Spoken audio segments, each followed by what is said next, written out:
I really love L'Artisan Parfumeur, and this is probably my favorite collection, called La Botanique. It was created with the idea of showing mysterious side of flowers in the darkness, but there's so much more into it. There's some kind of gothic vibe to the entire story, and if you look at the photo shoot of the fragrances, you will see what I mean. The bottles themselves, they are very different from a traditional design of L'Artisan Parfumeur. In fact, these bottles, they make me think of a very old pharmacy or even a basement of a witch that is busy preparing her magic spells. And the Gothic witch was speaking Latin, of course. Listen to these names: darkness, twilight, poison. These are the names of these fragrances, and they reflect some earthiness and some incenses that really capture you. This one is called Venenum, which from Latin means poison. Well, gosh, if this is poison, this is how I would like to die. The main accord is supposed to be masala chai, but you don't have so much of black tea in here. You have cardamom and lemon, and this what reminds you of masala chai. If you think well about it, from chai to woodiness is only one step, and this step is made when lemon starts fading away. That's when chai and wood are mixed together, and this wood is so pretty. It's a kind of milky santal that I really love, but it's not very obvious. I'm really trying to pull out the threads in here because this perfume is so well blended. Meanwhile, there's some kind of homey countryside feeling into it. It feels like you are laying down in a bunch of hay.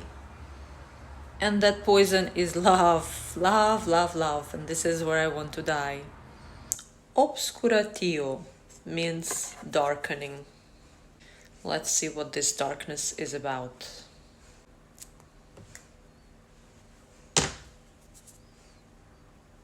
This darkness is about patchouli.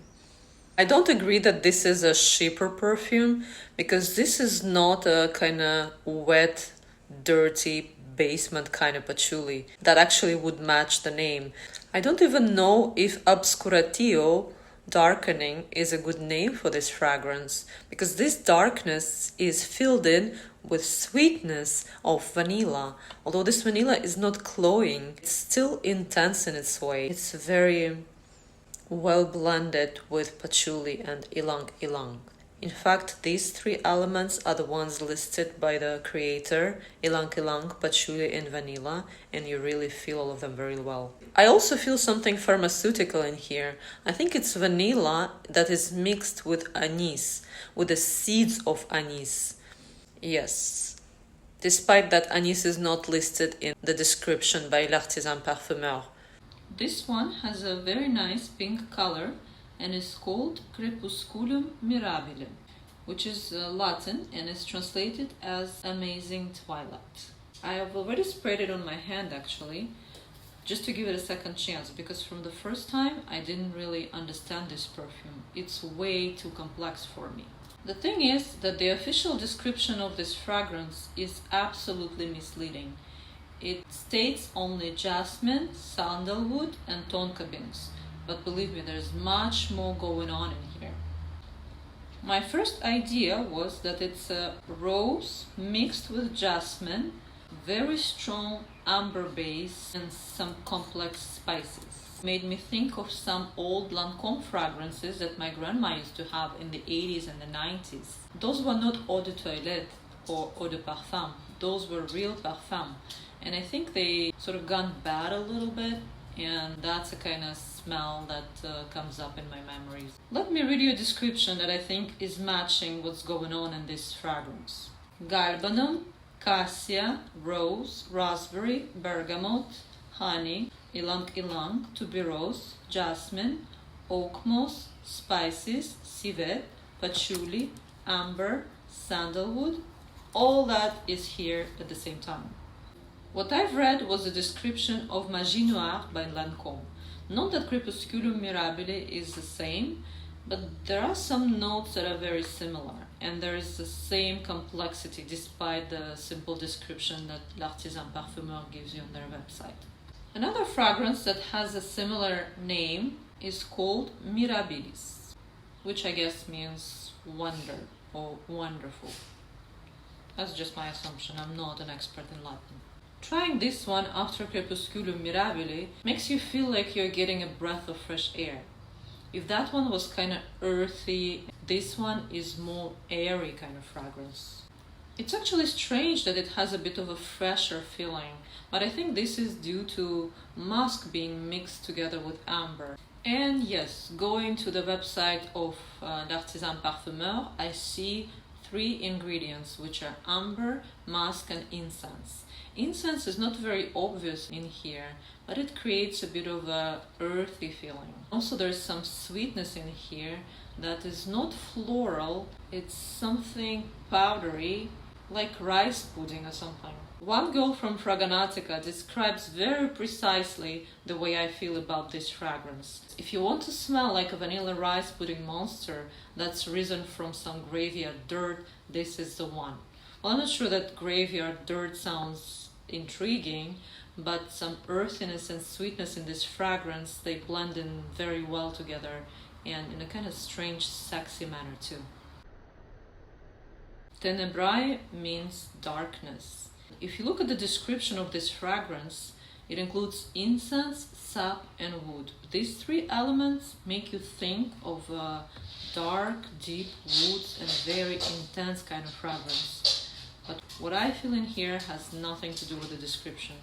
First of all, this is the most delicate fragrance in this set. My mind does not go into the woods. I'm thinking of the rain outside of my window while I'm sitting at home very cozy, drinking my black tea, lightly sweetened, and I have a vanilla candle next to me. Also, there is a parallel with another fragrance in the set, which is Mirabilis. Remember we spoke about incense that is mixed with the rice pudding? It's not an obvious strong incense in here, and overall this fragrance is kind of inoffensive and intimate. If it is woody, then this woodiness is mixed with some kind of aquatic notes and sweetness, if that makes sense. I'd say out of all fragrances in this set, this is the one you could wear during the daytime, maybe even to work, because it's not going to overwhelm anybody in the room. Meanwhile, it's kind of mysterious and unique. Arcana Rosa. I'll be trying this one on my wrist. Reviewing rose perfumes is not always easy for me because I really dislike rosy fragrances. But if you like rose in the center of your fragrance, that will be a good fragrance. It's not too floral, it's not sweet. In fact, the description has 3 elements again: labdanum, rose, and vetiver. But for me, it's just rose shadowed by that incense typical to all the fragrances of the set. I also have a feeling that this fragrance has a heavier base with amber and sandalwood that keep this rose sort of close to earth. This fragrance could be a very good candidate for layering because it could create a very nice base for a different kind of mix.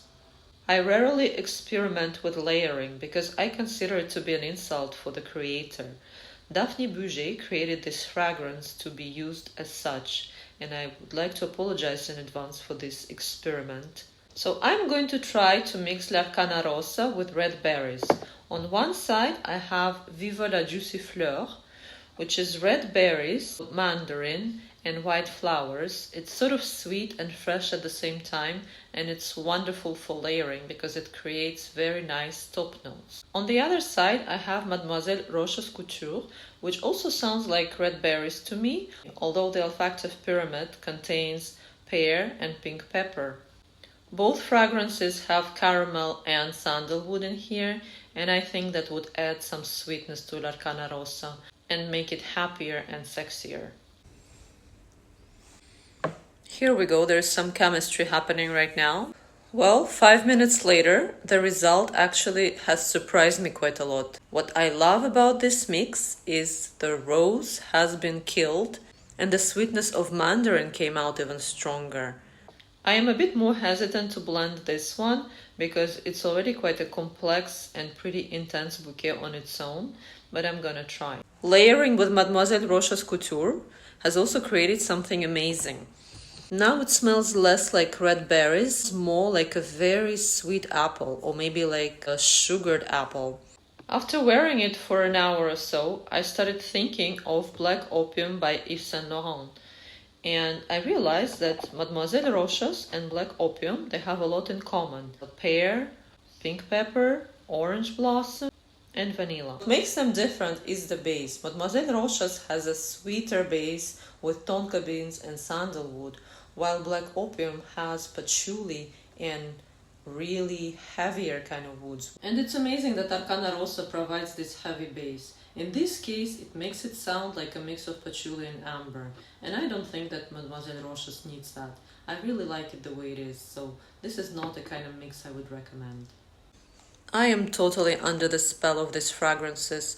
There's so much magic and depth and sophistication, just the way I like it. And the description that they have on the website, including only 3 elements per perfume, those descriptions, they really don't do justice to the complexity of these fragrances.